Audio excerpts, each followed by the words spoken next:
The hospital corridor stretched endlessly before them, its white walls reflecting the harsh fluorescent lights that seemed to mock their pain. William's hand trembled as he reached for Kate's fingers, finding them ice-cold despite the warmth of the building.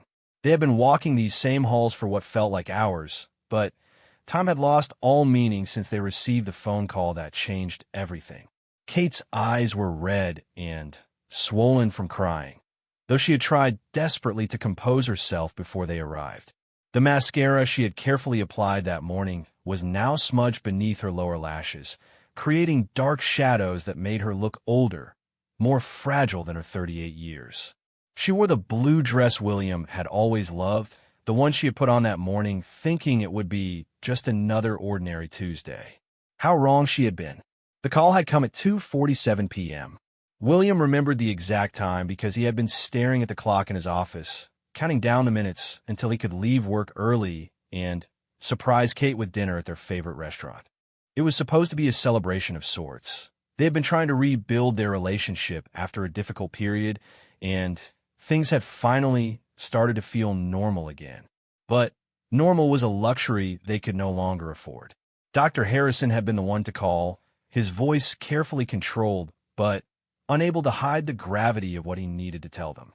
"Mr. and Mrs. Mitchell," he had said, "I need you both to come to the hospital immediately. It's about the test results we've been waiting for." Those words had hit William like a physical blow. He had dropped the phone, his hands shaking so violently that Kate had to take over the conversation. She had listened in silence, her face growing paler with each passing second, before hanging up and turning to him with eyes that held a fear he had never seen before. Now, as they walked through the hospital, William could feel the weight of every step. Each footfall seemed to echo with the uncertainty that lay ahead. He glanced at Kate, studying her profile as she stared straight ahead, her jaw set in determination, even as tears threatened to spill over again. They had been married for 12 years, and in all that time, William had never seen his wife look so breakable. Kate had always been the strong one, the one who held everything together when life threw them challenges. She was the one who had gotten them through his father's death 3 years ago, who had supported him when he lost his job during the recession, who had been his rock through every storm they had faced. But this was different. This was about her, and she couldn't fix herself the way she fixed everything else. The waiting room they entered was filled with other families, each dealing with their own private struggles. An elderly man sat alone in the corner, clutching a worn photograph. A young mother bounced a crying baby while her husband paced nearby, his phone pressed to his ear as he whispered urgent updates to someone on the other end. A teenage girl held her grandmother's hand, both of them staring at the television mounted on the wall without really seeing what was playing. William and Kate found 2 empty chairs near the window and sat down heavily. The silence between them was thick with unspoken fears. They had talked about this possibility, of course. When Kate first found the lumps 6 weeks ago, they had discussed all the potential outcomes. But talking about something and living through it were entirely different experiences. Kate's hand found its way to her chest, unconsciously touching the spot where everything had started to go wrong. It had been such a small thing at first, barely noticeable during her monthly self-examination. She had almost convinced herself it was nothing, just a normal variation in her body that she had somehow missed before. But the doubt had gnawed at her, and after a week of sleepless nights, she had finally made the appointment that led them to this moment. The waiting was the worst part. In the weeks since her initial consultation, they had endured a series of tests and procedures, each one more invasive than the last. The mammogram, the ultrasound, the biopsy, each step had brought them closer to an answer they weren't sure they wanted to hear. William watched his wife struggle with the emotions she was trying so hard to contain. He knew Kate well enough to recognize the signs. The way she bit her lower lip when she was nervous, the way she twisted her wedding ring around her finger when she was thinking, the way she held her breath when she was trying not to cry. "Do you remember our first date?"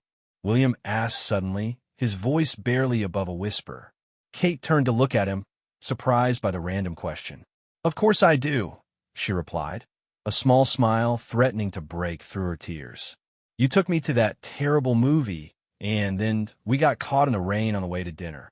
And we ended up talking for 4 hours in that little coffee shop," William continued, his own smile growing stronger. "You told me about your dream of becoming a teacher, and I told you about my plans to open my own business someday. You were so nervous," Kate remembered, her voice growing softer. "You spilled coffee all over your shirt, and I had to help you clean it up with napkins." "Best first date disaster ever," William said, reaching over to take her hand properly this time. "I knew right then that I was going to marry you." Kate laughed despite herself, the sound breaking through the heavy atmosphere that had surrounded them all afternoon. "You did not. You called me 3 days later because you were too scared to call sooner." "Okay, maybe I didn't know immediately," William admitted, "but I knew by the end of that week. When you agreed to go out with me again after I had made such a fool of myself, I figured you must be pretty special."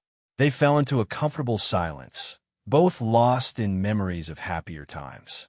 It was a coping mechanism they had developed over the years. When things got difficult, they would remind each other of the good times, the moments that had brought them together and kept them strong. Kate closed her eyes and let herself remember their wedding day. It had been a small ceremony in her parents' backyard, with just their immediate families and closest friends in attendance. The weather had been perfect, and she had felt like the luckiest woman in the world as she walked down the makeshift aisle to where William stood waiting for her, tears in his eyes, and a smile that could have lit up the entire neighborhood. They had been so young then, so sure that love could conquer anything.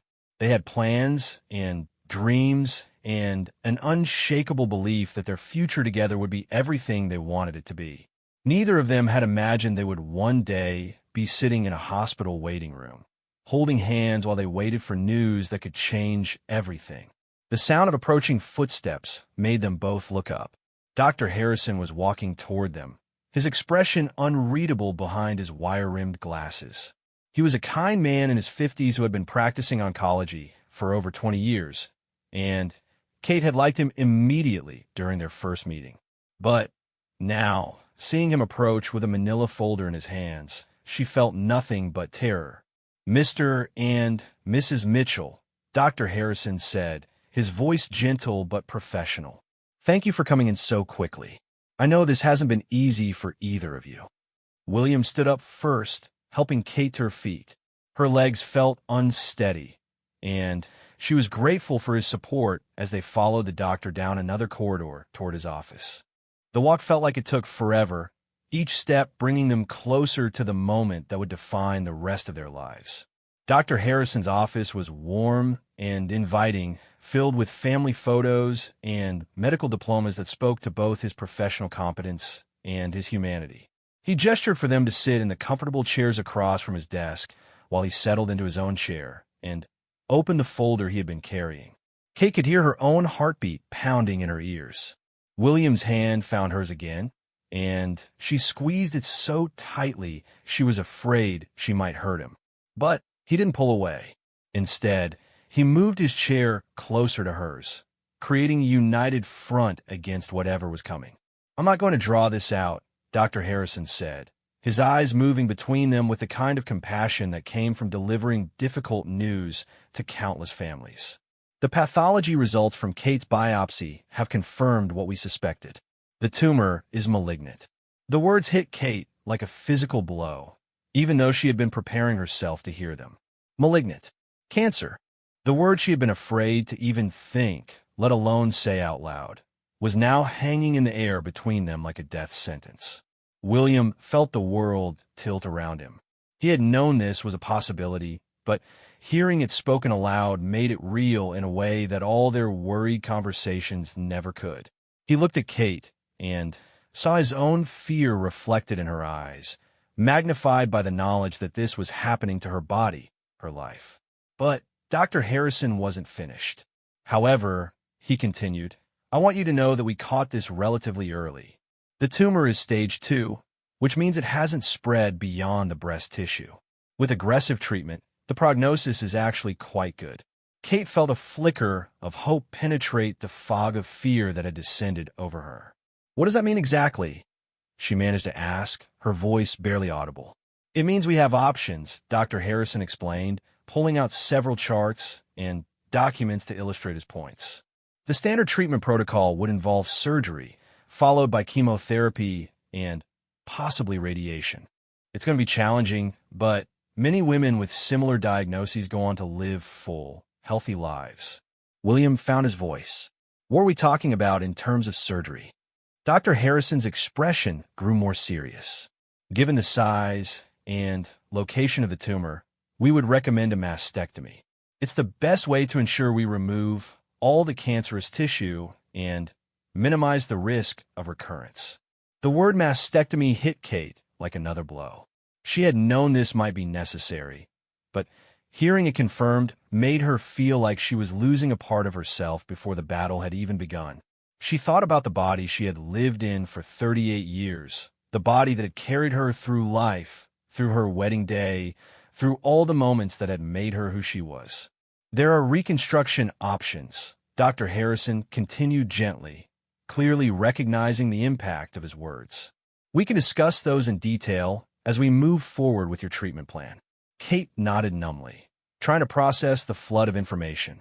Surgery, chemotherapy, radiation, reconstruction, it felt like an overwhelming mountain of medical procedures and treatments that stretched out indefinitely into their future. "When will we need to start?" William asked, his practical nature kicking in despite the emotional chaos swirling around them. "I'd like to schedule the surgery for next week," Dr. Harrison replied. "With cancer, time is always a factor. The sooner we begin treatment, the better your outcome is likely to be." Next week, Kate felt like the world was spinning around her. A week ago, she had been worried about a work presentation and whether they should repaint the kitchen. Now she was facing major surgery and a fight for her life. Dr. Harrison spent the next 30 minutes explaining the details of Kate's treatment plan, answering their questions with patience and compassion.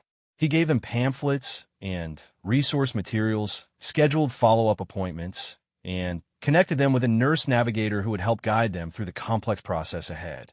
But even as they gathered information and made plans, Kate felt like she was watching everything happen to someone else. This couldn't be her life, her body, her future hanging in the balance. She was supposed to be thinking about vacation plans and weekend projects, not survival rates and treatment protocols.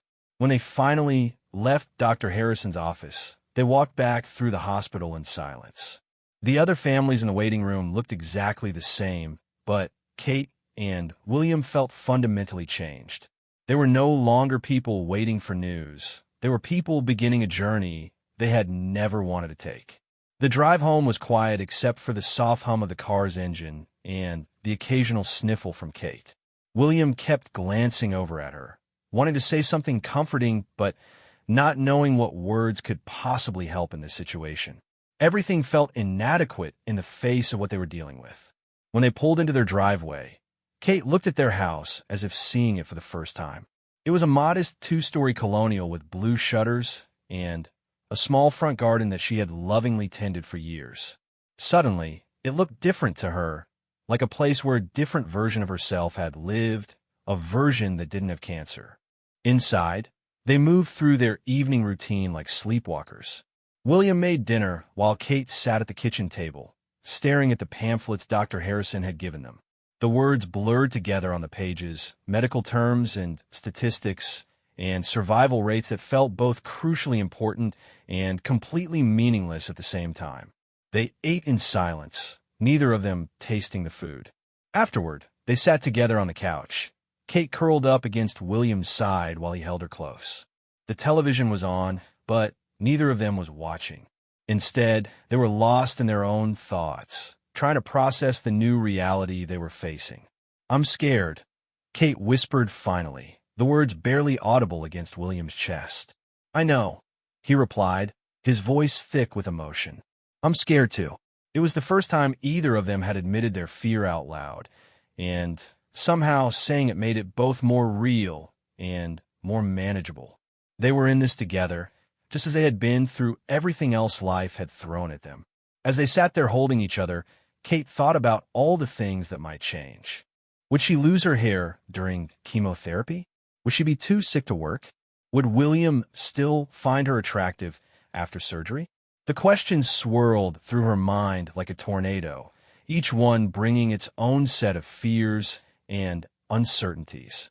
But underneath all the fear, there was something else, a stubborn determination that surprised her with its strength. She wasn't ready to give up, not on her life, not on her marriage, not on the future they had planned together. She was going to fight this with everything she had, and she was going to win. William felt the shift in Kate's body as her resolve strengthened. It was subtle, but after 12 years of marriage, he could read her moods like a book. She was moving from shock and fear into battle mode, and he felt his own determination rise to match hers. Whatever they were facing, they would face it together. The rest of the evening passed in a blur of phone calls to family members and close friends. Each conversation was difficult, requiring them to repeat the same devastating news over and over again. Kate's mother cried on the phone and insisted on driving up from Florida immediately. William's sister offered to take time off work to help with whatever they needed. Their best friends promised to bring dinner for the rest of the week. The outpouring of love and support was overwhelming in the best possible way. It reminded them that they weren't facing this alone, that they had a network of people who cared about them and would help them through the difficult times ahead. As they finally prepared for bed that night, Kate stood in front of the bathroom mirror and really looked at herself for the first time since receiving the diagnosis. Her reflection looked the same as it had that morning, but she felt like a completely different person. The woman staring back at her was about to begin the fight of her life, and she needed to be ready. She thought about tomorrow and next week and all the weeks that would follow. There would be surgery and recovery and treatments that would test her strength in ways she couldn't yet imagine. There would be days when she felt sick and scared and sorry for herself. But there would also be days when she felt strong and hopeful and grateful for the chance to keep fighting. William appeared behind her in the mirror, wrapping his arms around her waist and resting his chin on her shoulder.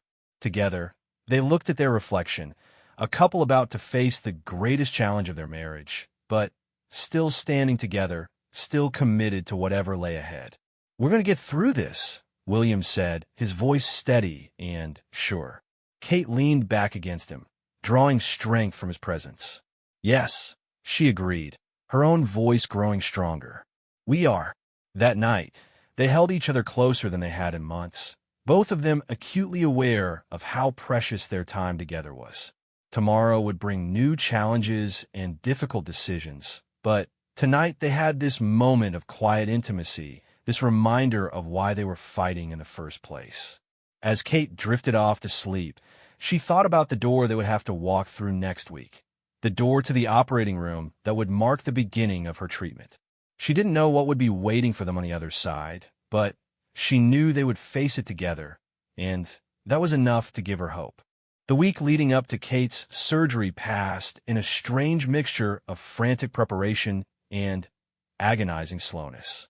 Every moment felt both urgent and endless as they tried to arrange their lives around the reality of what was coming. William took leave from his job at the accounting firm, something that would have seemed impossible just days earlier, but now felt like the only reasonable choice. Kate struggled with the decision to tell her students at the elementary school where she taught third grade, ultimately deciding that honesty was the best policy, though she kept the details simple and age-appropriate.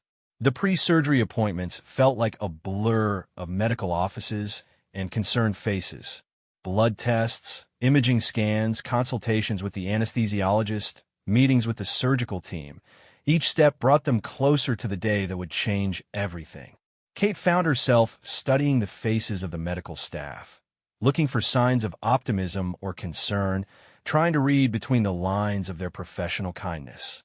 Kate's mother, Patricia, arrived from Florida 2 days before the surgery, her suitcase packed for an extended stay and her arms full of homemade comfort food.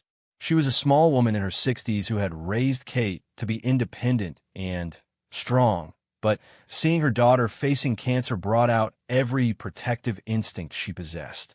She bustled around their house, cleaning things that were already clean and reorganizing drawers that didn't need organizing, channeling her anxiety into action. "Mom, you don't have to do all that," Kate protested gently as she watched Patricia scrub the kitchen counters for the third time that day. "I know I don't have to," Patricia replied, not pausing in her work. "But I need to do something. I can't just sit here and wait." William understood the feeling completely. He had spent the past week making lists and checking them twice, calling the insurance company to verify coverage, researching recovery times, and post-surgical care requirements. He had reorganized their bedroom to make it more comfortable for Kate's recovery, setting up a small station with water, medications, and entertainment within easy reach of the bed. He had also quietly removed all the mirrors from their bedroom and bathroom, knowing that Kate might not want to see herself immediately after surgery. The night before the operation, Kate's closest friends came over for what they called a blessing dinner, though it felt more like a wake to Kate. Sarah, her teaching partner and best friend since college, brought Kate's favorite lasagna. Jennifer, her neighbor and running partner, brought fresh flowers from her garden. Maria, her college roommate who had driven down from Boston, brought photo albums filled with memories of their shared adventures. They sat around Kate and William's dining room table, the same table where they had celebrated birthdays and holidays and ordinary Tuesday nights for years. But tonight felt different, weighted with the knowledge that this might be one of their last normal evenings together for a very long time. "Remember when we went to that horrible karaoke bar for Kate's 30th birthday?" Sarah laughed, flipping through pages of photographs. "You insisted on singing that Celine Dion song, even though you can't carry a tune to save your life." "Hey, I was feeling very emotional that night," Kate defended herself, smiling at the memory. Turning 30 seemed like such a big deal at the time. "And now look at you," Jennifer added, "facing down cancer like the warrior we always knew you were." The conversation was deliberately light, filled with funny stories and shared memories, but underneath it all was the unspoken awareness that Kate was about to begin the fight of her life. Each laugh felt precious, each smile a small victory against the fear that threatened to overwhelm them all. William watched from the kitchen as he prepared coffee, marveling at the way Kate's friends surrounded her with love and normalcy. These women had been constants in Kate's life for years, witnesses to her growth and her struggles, her triumphs, and her setbacks. They formed a circle of support that would be crucial in the difficult months ahead. After dinner, as they were cleaning up, Sarah pulled William aside. "I want you to know that we're going to be here for both of you," she said quietly. "Whatever you need, whenever you need it. Don't try to be the hero who does everything alone." William nodded, feeling the weight of gratitude settle in his chest. He had been so focused on taking care of Kate that he hadn't really thought about who would take care of him when he inevitably reached his breaking point. Having this network of support felt like a lifeline he hadn't known he needed. That night, after everyone had gone home and the house had settled into quiet, Kate and William lay in bed talking in whispers. Neither of them could sleep, though they both pretended to try. The surgery was scheduled for 7 a.m., which meant they would need to be at the hospital by 5 a.m. for preoperative preparations. "Are you ready for this?" William asked, though he knew it was an impossible question to answer. Kate was quiet for a long moment, considering. "I don't think anyone can really be ready for something like this," she said finally. "But I'm as prepared as I can be. I know what to expect. I trust Dr. Harrison and his team, and I have you beside me. That has to be enough." William turned onto his side to face her in the darkness. "It is enough," he assured her. "You're the strongest person I know, Kate. You're going to get through this surgery, and then you're going to get through everything that comes after, and 5 years from now, we're going to look back on this as just another challenge we conquered together." Kate reached for his hand under the covers, intertwining their fingers. Promise me something, she whispered. Anything. If something goes wrong tomorrow, if something happens to me during surgery, I need you to promise me that you'll still live your life. Really live it, not just go through the motions. Find happiness again, even if it takes time. William felt his throat close up. Kate, don't talk like that. Nothing is going to happen to you. I need to say this, she insisted gently. I need to know that you'll be okay, no matter what happens. Promise me. William was quiet for so long that Kate thought he might have fallen asleep, but finally he spoke. I promise, he whispered, though the words felt like they were being torn from his chest. But only if you promise me that you're going to fight with everything you have. Promise me you're not giving up. I promise, Kate replied without hesitation. I'm going to fight so hard that cancer won't know what hit it. They managed to sleep for a few hours, clinging to each other in their familiar bed for what might be the last time for weeks. When the alarm went off at 4 a.m., they both woke instantly, as if their bodies had been waiting for permission to stop pretending to rest. The drive to the hospital was quiet, the streets empty except for the occasional early commuter or delivery truck. Kate watched the familiar neighborhoods pass by her window, memorizing details she had never noticed before. The way the morning light hit the church steeple on Maple Street, the garden gnome in the Johnsons' front yard, the crooked mailbox at the corner of their street that had been askew for as long as they had lived in the neighborhood. Everything looked exactly the same as it always had, but Kate felt like she was seeing it all for the first time, or possibly the last time. The thought made her chest tight with emotion, but she pushed it down.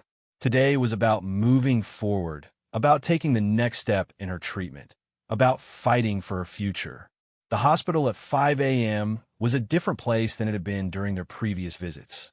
The corridors were dimmer, quieter, filled with the purposeful movement of the overnight staff beginning to hand over responsibilities to the day's shift. Kate and William made their way to the surgical preparation area, following signs and helpful directions from various staff members who seemed to materialize whenever they looked lost.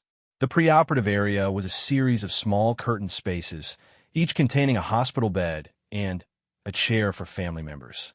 Kate changed into the hospital gown she was given, folding her own clothes carefully and placing them in the bag William would take home with him.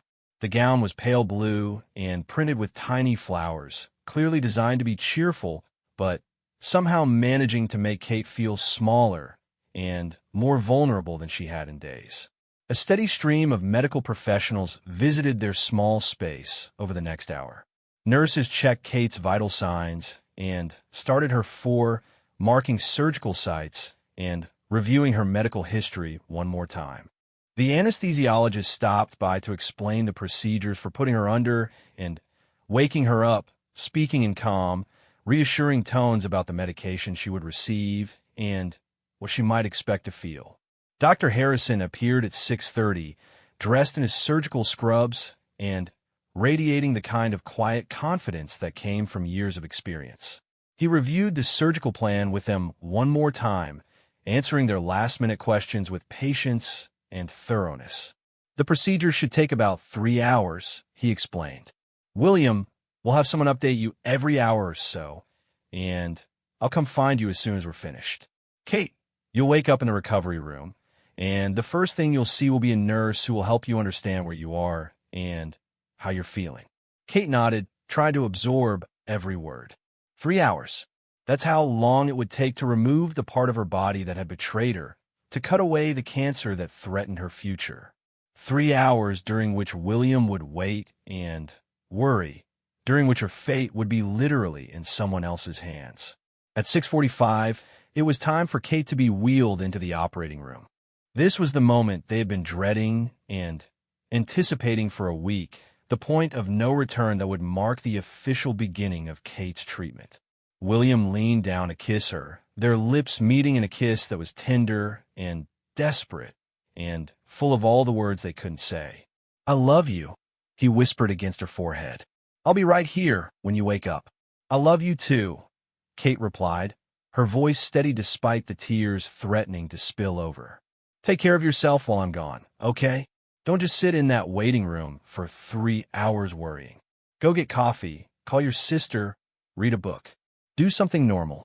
William nodded, though they both knew he would probably spend the entire time staring at the clock and imagining everything that could go wrong.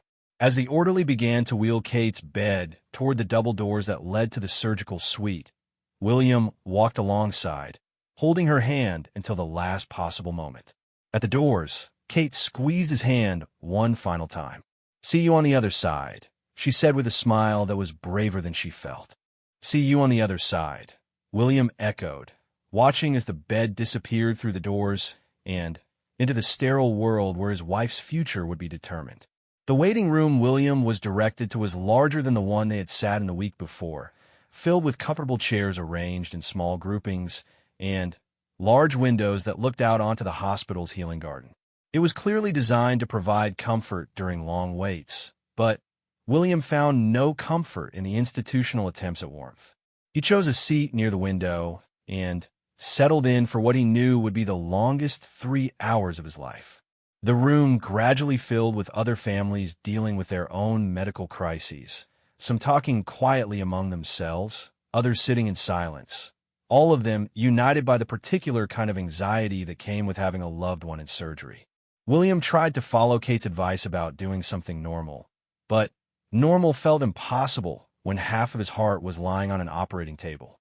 He attempted to read the book he had brought, but the words swam meaninglessly on the page. He called his sister as Kate had suggested, but found himself unable to concentrate on her well-meaning questions and reassurances. Instead, he found himself replaying the past week in his mind, thinking about all the small moments that had taken on new significance in light of Kate's diagnosis. The way she had insisted on doing laundry the night before surgery, as if she needed to leave their house in perfect order.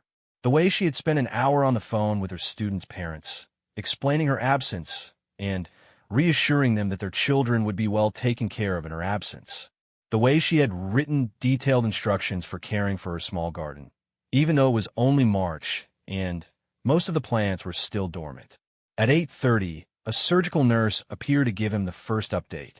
"Everything is going very well," she assured him with a warm smile. "Dr. Harrison is pleased with how the procedure is progressing. We expect to be finished within the next hour and a half." William felt some of the tension leave his shoulders. 1 hour down, 2 to go. Kate was still under anesthesia, still fighting for her future, but she was stable and the surgery was proceeding according to plan. It was the best news he could have hoped for at this point.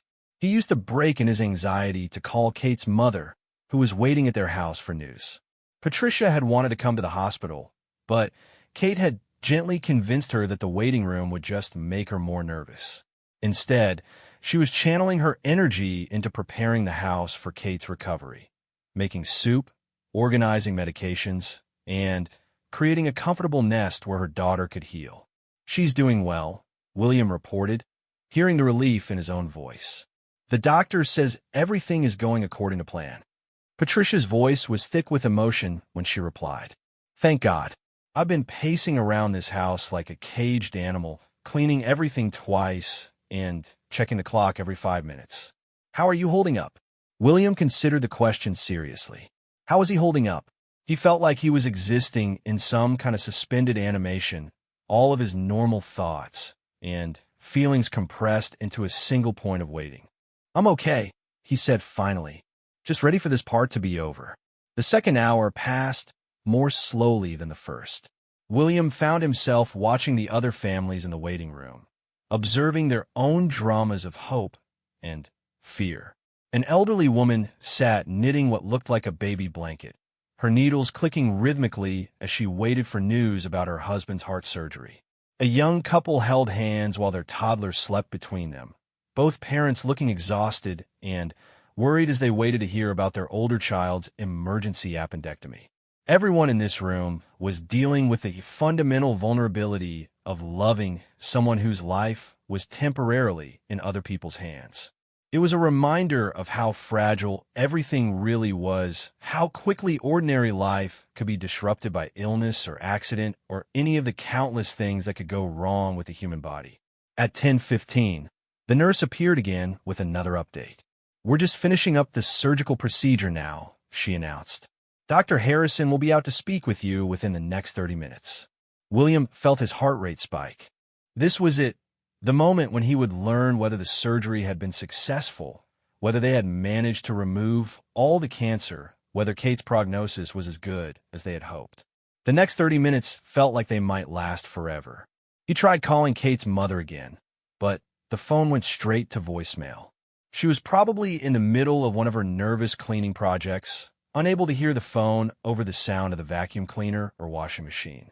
He left a message letting her know that the surgery was almost over and that he would call with news as soon as he had it.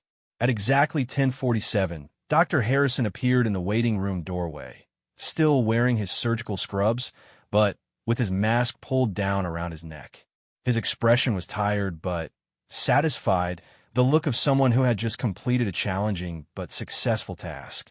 William stood up so quickly that he knocked over the cup of coffee he had been clutching for the past hour, but he didn't care about the mess spreading across the small table beside his chair. All that mattered was what Dr. Harrison was about to tell him. "The surgery went very well, Dar," Harrison began, and William felt his knees nearly buckle with relief. "We were able to remove the entire tumor with clean margins, which means we got all of the cancerous tissue. Kate is stable and recovering nicely from the anesthesia." William felt tears he didn't know he had been holding back start to spill over. "She's okay. Really okay. She's going to be fine," Dr. Harrison assured him with a genuine smile. "The pathology team will examine the tissue we removed to make sure we didn't miss anything, but based on what I saw during surgery, I'm very optimistic about her prognosis. The cancer hadn't spread beyond the immediate area, and we were able to preserve more healthy tissue than I initially expected." William sank back down into his chair, overwhelmed by the flood of relief washing over him. Kate was okay. She had made it through surgery, the cancer was gone, and they could finally start looking toward a future that included beating this disease. "When can I see her?" William asked, already standing up again and looking toward the doors that would take him back to his wife. "She's being moved to the recovery room now," Dr. Harrison replied. "Give us about 30 minutes to get her settled, and then you can sit with her while she wakes up fully. She'll be groggy for a while, and she'll have some pain as the anesthesia wears off, but that's all completely normal." William nodded eagerly, already planning what he would say to Kate when she opened her eyes. He wanted to tell her how proud he was of her courage, how relieved he was that she was safe, how much he loved her, and how excited he was to start the next phase of their fight together. "There is one more thing," Dr. Harrison added, his tone becoming more serious. "We'll need to wait for the final pathology results to determine the exact stage and type of cancer we're dealing with, which will help us plan her chemotherapy regimen. That information should be available in about a week." William felt a small flutter of anxiety return. The surgery was over, but the treatment was far from finished. Still, they had cleared the first and biggest hurdle. Kate was alive, the cancer was gone, and they had taken a major step toward her recovery. As William made his way to the recovery room, following the directions Dr. Harrison had given him, he felt lighter than he had in days. The worst part was over. Kate had fought her way through surgery and won the first battle in her war against cancer. Now they could focus on healing and getting stronger for whatever came next. When he reached the recovery room, he could see Kate through the glass partition, lying still in the hospital bed with various monitors beeping quietly around her. She was pale and looked smaller than usual in the large bed, but she was breathing steadily and peacefully. A nurse was checking her vital signs and adjusting her 4 medications, moving with the efficient care of someone who had guided countless patients through this same recovery process. "You can go in now," the nurse told William with a warm smile. "She's still pretty heavily sedated, but she should start waking up more fully in the next hour or so. Talk to her. Hearing familiar voices helps patients orient themselves as they come out of anesthesia." William approached Kate's bedside carefully, as if sudden movements might disturb her healing process. He took her hand gently, surprised by how warm it felt despite everything she had been through. The surgery was over, the cancer was gone, and his wife was going to be okay. "Hey there, beautiful," he whispered, settling into the chair beside her bed. "You did it. You fought through surgery like the warrior you are, and now we get to focus on getting you stronger. I'm so proud of you, Kate. So incredibly proud." As if responding to his voice, Kate's eyelids fluttered slightly, and William felt his heart soar with hope and love and gratitude for this second chance they were being given. They had made it through the dark tunnel of surgery, and now they could start walking toward the light of recovery together. Kate's first few days after surgery passed in a haze of pain medication and gentle recovery. The hospital room became their temporary world, filled with the steady beeping of monitors, the soft whoosh of the four-pump, and the constant flow of nurses checking vital signs and administering medications. William barely left her side, sleeping in the uncomfortable reclining chair next to her bed and learning to interpret every change in her condition. The pain was worse than Kate had expected, despite all the warnings from Dr. Harrison and the nursing staff. It wasn't just the surgical site that hurt. Her entire chest felt tight and strange, as if her body was trying to figure out how to exist with this fundamental change. The surgical drains were uncomfortable and awkward, requiring careful attention every few hours. Simple tasks like sitting up or reaching for a water glass became complex undertakings that left her exhausted. But what surprised Kate most was the emotional impact of the surgery.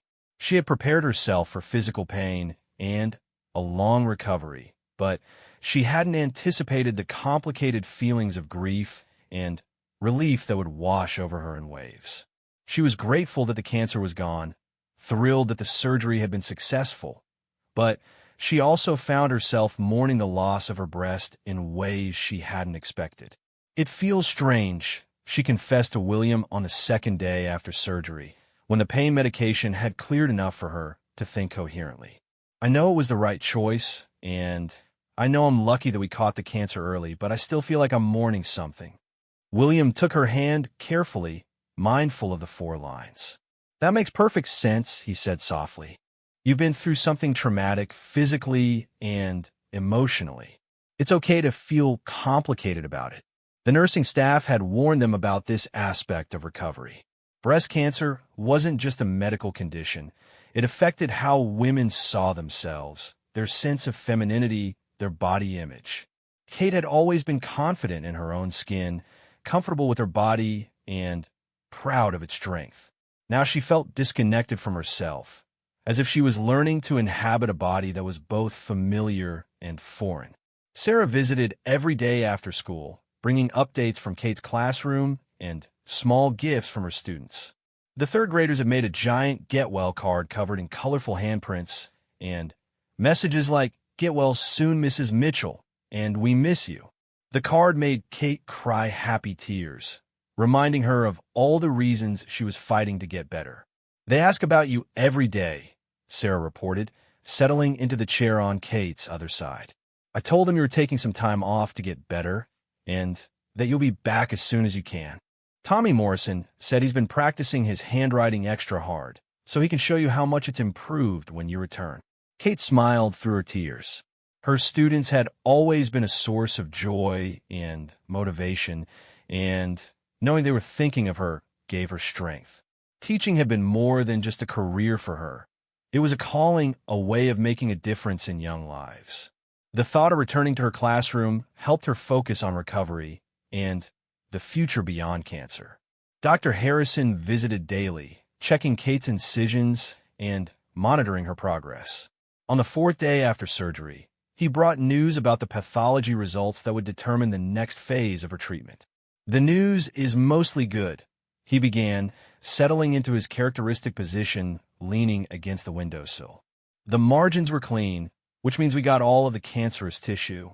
However, the pathology showed that the cancer was slightly more aggressive than we initially thought, which means we'll need to be equally aggressive with your chemotherapy treatment." Kate felt her stomach clench with anxiety. "What does that mean exactly?" "It means we'll be recommending a stronger chemotherapy protocol," Dr. Harrison explained. 6 cycles instead of 4, with a combination of drugs that will be more intensive but also more effective at preventing any microscopic cancer cells from developing into tumors. William leaned forward in his chair. What are the side effects going to be like? Dr. Harrison's expression grew more serious. Chemotherapy affects people differently, but you should expect to feel quite sick for the first few days after each treatment. Nausea, fatigue, possible neuropathy in your hands and feet. And yes, you will almost certainly lose your hair, probably starting after the second or third treatment. Kate had known this was coming, but hearing it confirmed still felt like a blow. She reached up unconsciously to touch her shoulder-length brown hair that William loved to run his fingers through, hair that made her feel feminine and attractive. In a few weeks, it would be gone. We can connect you with someone who specializes in wigs and head coverings, Dr. Harrison continued gently. Many women find that having those options ready helps them feel more in control of the process. When will we start? William asked, though Kate could tell from his voice that he was dreading the answer. I'd like to begin the first cycle 2 weeks from today, Dr. Harrison replied. That will give Kate time to heal from surgery and build up her strength before we begin the chemotherapy. 2 weeks. Kate tried to wrap her mind around it. 2 weeks to enjoy feeling relatively normal before beginning a treatment that would make her sick for months. 2 weeks to prepare mentally and physically for the next phase of her fight against cancer. After Dr. Harrison left, Kate and William sat quietly together, processing this new information. The surgery had felt like such a victory that Kate had almost allowed herself to believe the worst was over. Now, she was facing months of treatment that would test her strength in different ways. We'll get through this too, William said finally, though Kate could hear the exhaustion in his voice. The past week had taken its toll on him as well. He had barely eaten, hadn't slept properly in days, and was running on pure adrenaline and determination. You need to go home tonight, Kate said suddenly. Really go home, not just to shower and change clothes. Sleep in our bed, eat a proper meal, do something that isn't related to hospitals or cancer. William started to protest, but Kate cut him off. I'm serious. I'm going to be discharged tomorrow, and then we'll have months of treatments ahead of us. You can't burn yourself out in the first week. Reluctantly, William agreed to go home that night, though he promised to return first thing in the morning. After he left, Kate found herself alone in the hospital room for the first time since surgery. The silence felt both peaceful and unsettling, giving her space to think without having to manage anyone else's emotions or concerns. A night nurse named Margaret stopped by to check on her around midnight, finding Kate staring out the window at the city lights below. Can't sleep? Margaret asked kindly, checking Kate's and noting her vital signs on chart. Too much to think about, Kate admitted. Everything feels so overwhelming. Margaret was a woman in her 50s with kind eyes and gentle hands. She had clearly seen many patients through similar struggles. You know what I tell all my cancer patients? She said, settling into the bedside chair for a moment. Don't try to climb the whole mountain at once. Just focus on taking the next step. The next step? Tomorrow, your next step is getting discharged and going home.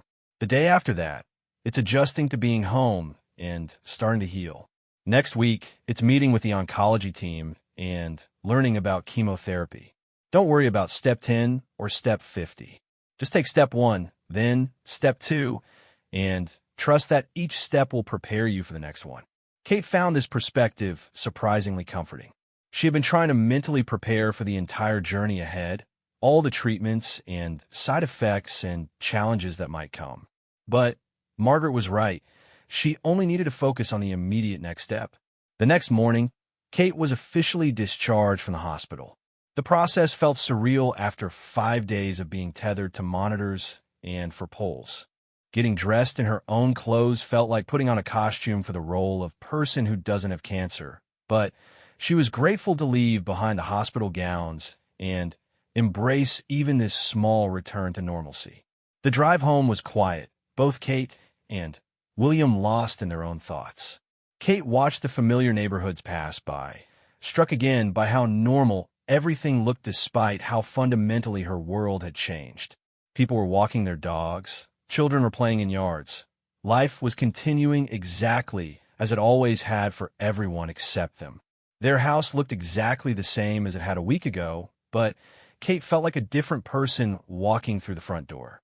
Patricia had been busy during Kate's hospitalization, and the house was spotlessly clean and filled with the smell of homemade soup. Fresh flowers sat on the kitchen table, and Kate could see that her mother had set up a recovery station in the living room with blankets, books, and everything Kate might need within easy reach.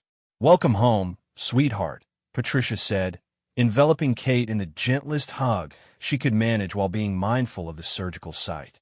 "I've made all your favorites, chicken soup, homemade bread, and that apple cake you love."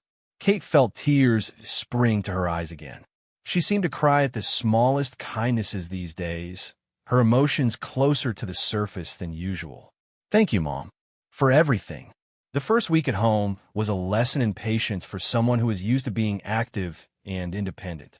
Simple tasks like showering required help and careful planning. Kate had to sleep propped up on multiple pillows to avoid putting pressure on her chest, which meant neither she nor William slept particularly well. The surgical drains needed to be emptied and measured multiple times a day, a process that reminded her constantly of her body's current fragility. But there were also moments of unexpected joy. Friends brought meals and flowers and funny movies to watch. Kate's students sent more artwork and handwritten letters that made her laugh and cry in equal measure. William surprised her with a journal he had bought, encouraging her to write down her thoughts and feelings as a way of processing everything they were going through. "I thought it might help," he explained, sitting on the edge of their bed as Kate examined the beautiful leather-bound book. "My sister said writing helped her when she was going through her divorce. Something about getting thoughts out of your head and onto paper." Kate opened the journal and ran her fingers over the blank pages. The idea of documenting this journey felt both terrifying and appealing.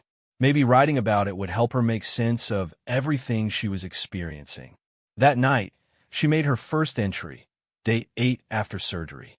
"Still can't believe this is my life now. Sometimes I feel strong and determined, like I can beat anything. Other times I feel scared and small and wonder if I'm brave enough for what's ahead. William has been incredible. He anticipates my needs before I even know what they are. Mom is driving me crazy with her hovering, but I know it comes from love." Tomorrow we meet with the oncology team to talk about chemotherapy. Taking it one step at a time, like Margaret the nurse said. The meeting with Dr. Sarah Chun, Kate's oncologist, took place in a different part of the hospital than they were used to. The oncology wing felt more like a spa than a medical facility, with soft lighting, comfortable furniture, and artwork on the walls clearly chosen to be calming and hopeful. Dr. Chun was a petite woman in her 40s with an immediately reassuring presence. She spent over an hour with Kate and William, explaining the chemotherapy protocol in detail and answering their extensive list of questions. The treatment would involve 6 cycles, each 3 weeks apart, with 2 different drugs that would be administered through an 4-port that would be surgically installed in Kate's chest. "The port will make receiving chemotherapy much easier," Dr. Chen explained, showing them a small device that would sit just under Kate's skin. "Instead of having to find a vein each time, we'll be able to access the port quickly and painlessly." Kate tried to absorb all the information, drug names, side effects, schedules, precautions. It felt like learning a new language, a medical vocabulary that would become part of her daily life for the next 4 months. "What should I expect to feel like?" Kate asked, the question she had been most dreading. Dr. Chun was honest, but gentle in her response. "The first few days after each treatment, you'll likely feel quite sick. Nausea, fatigue, possibly some flu-like symptoms. We have excellent anti-nausea medications that help significantly, but you'll still feel unwell. The fatigue is often the most challenging part. It's different from regular tiredness. Your body will be working very hard to process these powerful medications." And my hair. You'll start losing it after the second or third treatment, probably around week 6 or 7. It usually happens fairly quickly once it starts. I recommend getting it cut short before it begins falling out. Many women find that makes the process feel more manageable. Kate nodded, trying to picture herself bald.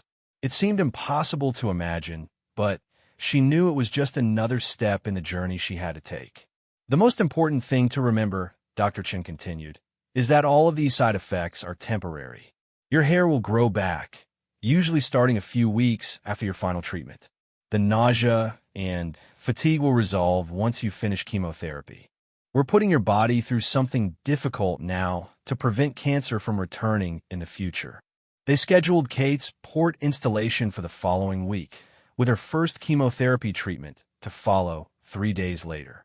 As they left the appointment, Kate felt both terrified and determined. The next phase of her treatment was about to begin, and while it would be harder than surgery in some ways, it was also her best chance at beating cancer for good. That evening, Kate made another journal entry. Met with Dr. Chen today. Chemotherapy starts next week. I'm scared but ready to fight. William asked if we could take a weekend trip before treatment starts.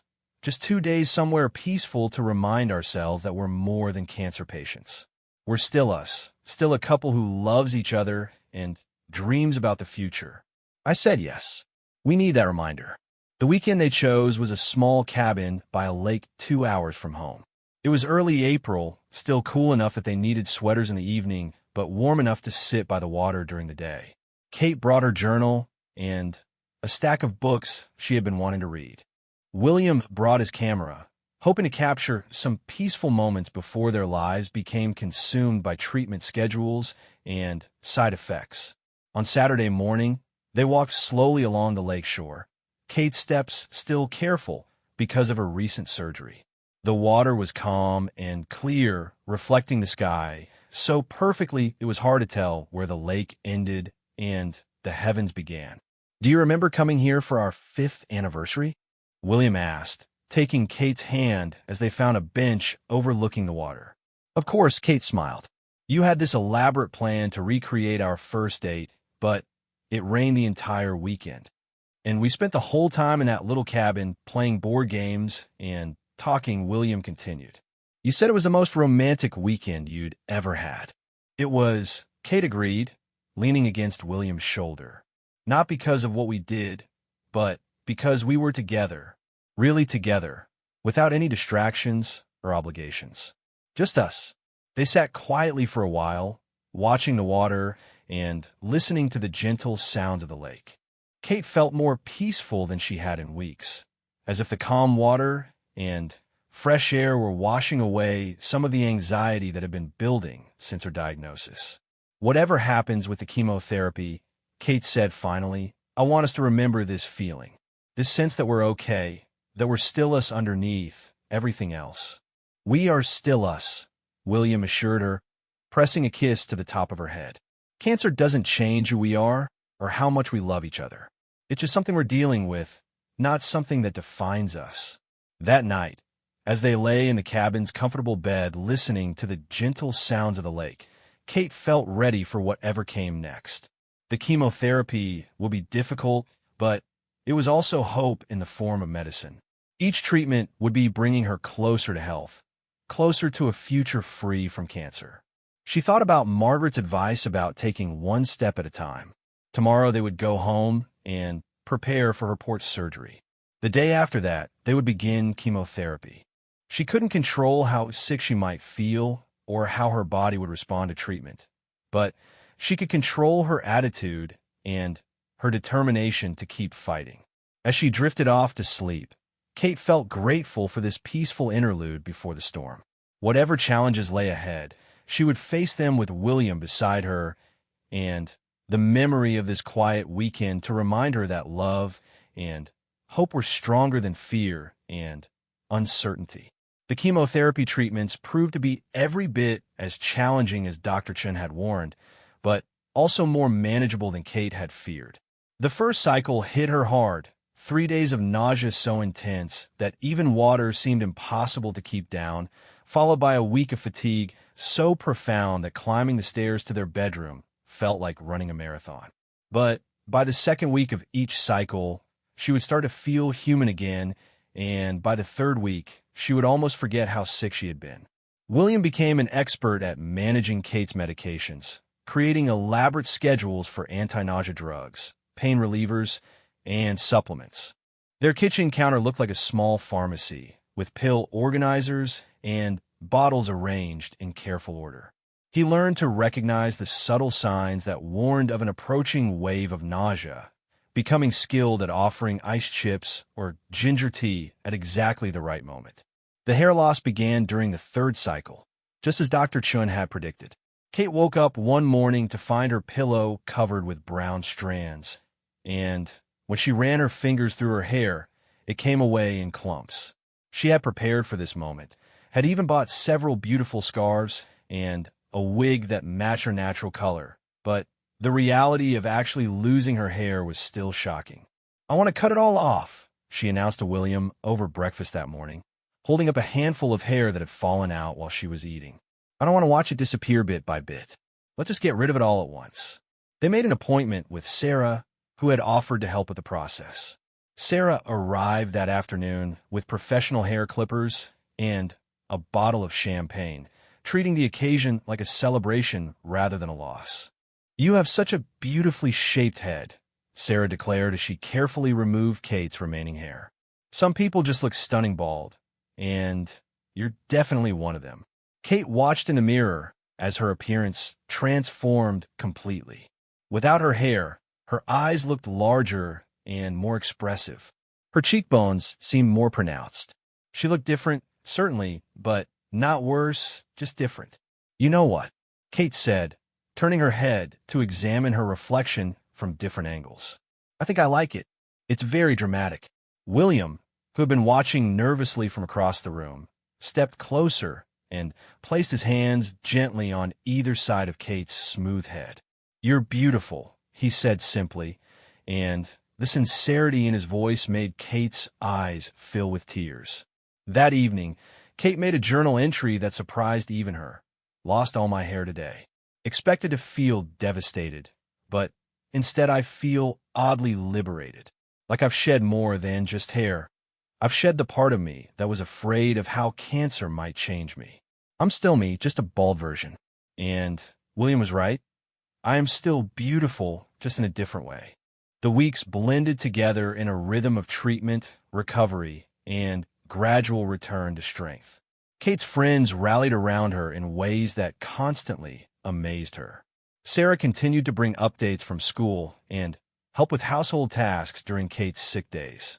Jennifer organized a meal train that ensured they never had to worry about cooking during the worst periods. Maria drove up from Boston for every treatment, sitting with Kate during the hours-long 4 infusions and providing entertainment with gossip from their college friends. Kate's students sent a steady stream of artwork and letters that covered the walls of their home office, turning it into a gallery of childhood love and support. One particularly touching letter came from Tommy Morrison, the boy who had been struggling with handwriting. "Dear Mrs. Mitchell, I hope you get better soon. I have been practicing my writing like you told me. My mom says you are sick, but you are fighting to get better. I think you are very brave. I am saving all my best work to show you when you come back. Love, Tommy." Kate kept that letter in her journal, reading it whenever she needed a reminder of why she was fighting so hard to get well. The turning point came during the 5th cycle of chemotherapy. Kate had been dreading this treatment because she knew from experience that the cumulative effects of the drugs would make her sicker than ever. But instead of the usual 3 days of severe nausea, she felt better after just 2 days. Instead of the bone-deep fatigue that usually lasted a week, she was back to light activities after 5 days. "Your body is getting stronger," Dr. Chun explained during their follow-up appointment. Many patients find that they handle the later treatments better because they've learned how to support their recovery and because they can see the light at the end of the tunnel. The 6th and final treatment was scheduled for early August, almost exactly 4 months after Kate's surgery. As they drove to the hospital for this last infusion, Kate felt a mixture of relief, anxiety, and disbelief. After months of living their lives around treatment schedules and side effects, it was hard to imagine what normal would look like again. "How do you feel about finishing?" William asked as they walked through the now familiar corridors of the oncology wing. "Scared," Kate admitted. "Which sound crazy, right? You'd think I'd be excited to be done with chemotherapy." "Why scared?" Kate considered the question as they checked in at the nurse's station. "Because as awful as treatment has been, it's also been doing something active to fight the cancer. When it's over, there's nothing left to do but wait and hope that it worked." This was a common feeling among cancer patients, Dr. Chun assured them when Kate shared her concerns. The active treatment phase, despite being difficult, provided a sense of control and progress that many people found comforting. The transition to survivorship could feel vulnerable and uncertain. "We'll be monitoring you closely," Dr. Chun promised. "Regular scans, blood work, clinical exams. You're not being abandoned to face this alone. But you're also moving into a phase where we expect you to be healthy and cancer-free." The final chemotherapy treatment took longer than usual because the nursing staff had prepared a small celebration. They brought a cake decorated with the words "Kate's graduation day" and took photos with her in the treatment chair. Other patients in the infusion center applauded, a room full of people who understood exactly what this milestone meant. Kate felt emotional as the last drops of chemotherapy flowed through her port. This medicine that had made her so sick for so many months was also the reason she would hopefully live a long, healthy life. It was a strange kind of gratitude she felt toward the drugs that had caused her so much discomfort. That night, Kate wrote the longest journal entry since beginning her documentation. "Finished chemotherapy today. Can't quite believe it's over. The past 4 months have been the hardest of my life, but also the most meaningful in some ways. I've learned things about myself I never knew, that I'm stronger than I thought, that I can handle more than I imagined, that love really can get you through anything. William has been my hero through all of this, anticipating my needs and supporting me even when I was at my worst. My family and friends have shown me what it means to have a true support system. Even though I wouldn't wish cancer on anyone, I'm grateful for some of the lessons it has taught me about what really matters in life." The recovery period after chemotherapy was different from what Kate had expected. She had imagined feeling immediately better once the treatment stopped, but instead her body needed time to heal from months of powerful medications. The fatigue lingered for several weeks, and her appetite was slow to return to normal. Most challenging was the emotional adjustment to life after treatment. During chemotherapy, Kate's entire identity had become centered around being a cancer patient. Her days were structured around medication schedules and treatment appointments and managing side effects. Now she needed to remember who she was beyond cancer, what she enjoyed doing when she wasn't focused on getting well. Physical therapy helped her regain strength and mobility in her arm and chest. The exercises were boring and sometimes painful, but Kate threw herself into them with the same determination she had brought to chemotherapy. She wanted to be as strong as possible for whatever came next. In September, Kate returned to teaching. She had been nervous about how her students would react to her changed appearance. Her hair was growing back, but was still very short, and she was thinner than before treatment. But the third graders welcomed her back with such enthusiasm and joy that she spent the first hour of the school day crying happy tears. "Mrs. Mitchell, you look different," one little girl observed with the brutal honesty of childhood. "Yes, I do," Kate agreed. "I've been sick, and the medicine that made me better also changed how I look. But I'm still the same Mrs. Mitchell who loves teaching you and helping you learn." "Are you all better now?" Tommy Morrison asked, the boy whose letter had sustained her through some of her darkest days. Kate considered how to answer honestly, but age-appropriately. "The doctors think I am," she said finally, "but I'll need to keep having checkups to make sure I stay healthy." Fall passed in a blur of renewed normalcy. Kate threw herself back into teaching with fresh appreciation for the work she loved. William returned to his regular schedule at the accounting firm, though he remained more attentive to Kate's needs and energy levels than he had been before her illness. They began making plans for the future again. Small things like planting a garden next spring, and bigger dreams like the European vacation they had been saving for. The 3-month follow-up scan in November was the first major test of whether the treatment had been successful.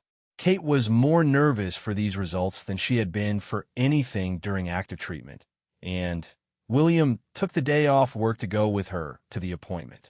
Dr. Harrison reviewed the scans with them personally, his face breaking into a smile as he delivered the news they had been hoping for. "Everything looks excellent," he announced. "No signs of cancer anywhere. Your body has responded beautifully to treatment." Kate felt her knees go weak with relief. She had been holding her breath for months without realizing it, and now she could finally exhale. The treatment had worked. She was going to be okay. But it was the 6-month scan in February, exactly 1 year after her initial diagnosis, that provided the moment they had been waiting for without knowing it. Kate and William sat in the familiar waiting room, both of them nervous despite the good news they had been receiving. The 6-month mark was significant. It would be the longest stretch since treatment ended, and clear scans would mean they could start thinking about long-term survival rather than just short-term recovery. Dr. Harrison appeared in the waiting room doorway, but instead of his usual measured expression, he was grinning broadly. Behind him stood Dr. Chun, several nurses from the oncology team, and even Margaret, the night nurse from Kate's surgery recovery. "Kate," Dr. Harrison called out, "would you and William please come with us? There's something we'd like to show you." Confused but intrigued, Kate and William followed the group down a corridor they had never been in before.